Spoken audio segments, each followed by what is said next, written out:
conflict develops in Venezuela between the U.S.-backed Juan Guaido and the incumbent government of Nicolás Maduro. One staunch supporter of the United States position is Brazil. Brazil's President Jair Bolsonaro has also expressed support for Trump's wall project, and for moving embassies to Jerusalem. This new friendship between the United States and Brazil is one of the few foreign policy achievements of the Trump administration, which has generally seemed better at losing old friends than making new ones. How, then, do we explain the new U.S.-Brazilian friendship that has arisen since the election of President Bolsonaro? Some point to similarities in the electorates that helped both presidents into office. Famously, 81% of white U.S. evangelicals voted for Donald Trump in 2016, and it has also been argued that Jair Bolsonaro owes his presidency to Brazilian evangelical voters. Evangelicals are an ever more important group in Brazil, where the Catholic Church continues to hemorrhage members. Some have pointed to other similarities between the Trump White House and the Bolsonaro Planalto, the presidential place in Brasilia, in both the Washington and Brasilia. For example, generals have been seen to be playing a stabilizing role in relation to sometimes unpredictable and outspoken presidents, just as Ivanka Trump and her husband Jared Kushner play an unusual and outsized role in Washington.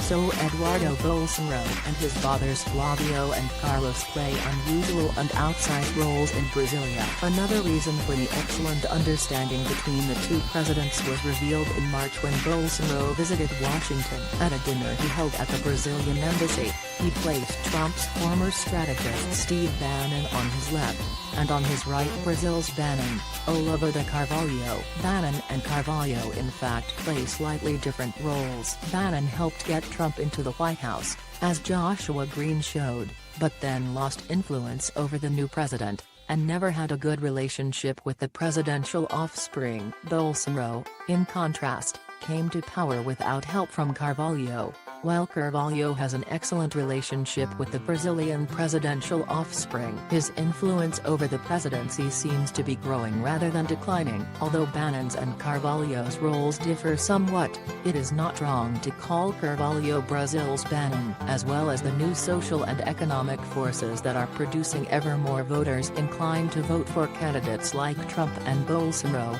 there are intellectuals helping to craft new messages and policies that respond to these new forces. Both Bannon and Carvalho inhabit the same intellectual world, a world trend that is of growing importance to politics everywhere. One thing that Bannon and Carvalho have in common is an appreciation for an obscure French philosopher, René Guénon, who died in 1951. Bannon told Joshua Green that while he was a young naval officer, reading one of Guénon's books had changed his life. Carvalho was one of the first translators of Guénon into Portuguese. Guénon is known for his critique of modernity, which is not, he argued, a stage in the upwards march human progress, but a stage in the downwards path of human decline. Most of modernity's apparent achievements are actually only apparent. Individual reason cannot penetrate the transcendent. Science, for example, ignores all the questions that really matter. Guénon was not very interested in politics,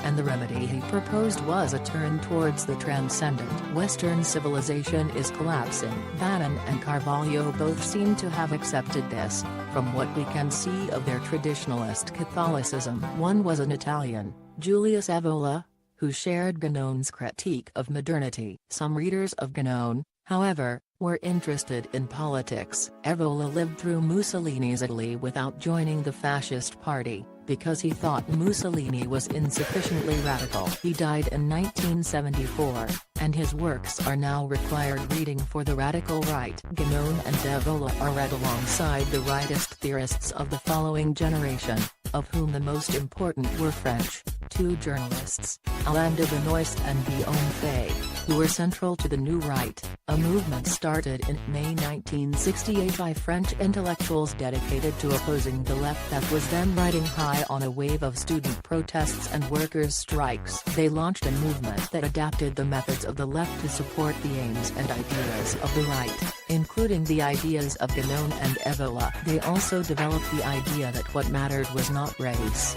as the discredited theorists of the Third Reich had maintained, but culture and identity. This idea is central to the identitarian movement that is strong in Europe, especially in France and Austria, and speaks effectively to European voters' growing preoccupation with immigration. Similar views can be found in Russia, where an enthusiast of the French New Right, Alexander Dugin, has been adapting Guénon and Evola for the post-Soviet world. And then there is the alt-right, the American version of this world, led by men such as Richard B. Spencer, infamous for his Hail Trump, Hail Our People speech, and his role in the 2017 Unite the Right rally in Charlottesville, Virginia. Neither Bannon nor Carvalho has any interest in the crass neo-Nazism that Spencer has come to symbolize. The intellectual world of the American alt-right, however, connects with the intellectual world of the French New Right, and the intellectual world of the French New Right connects with that of Bannon and Carvalho.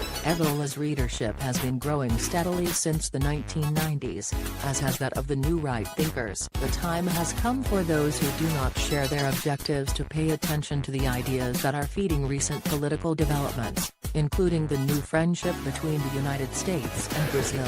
Featured image credit, Cidade Móvel José Rafael Rebelo de Barros. CC by C3, 0 via Wikimedia. Mark Sedgwick was born in England and studied history of Oxford University before emigrating to Egypt. He received his PhD at the University of Bergen in Norway, taught history at the American University in Cairo, and then moved to Denmark to teach in the Department of the Study of Religion at Aarhus University. He was secretary of the European Society of the Study of Western Esotericism. He first became aware of the connections between esotericism and radical politics while working on his PhD.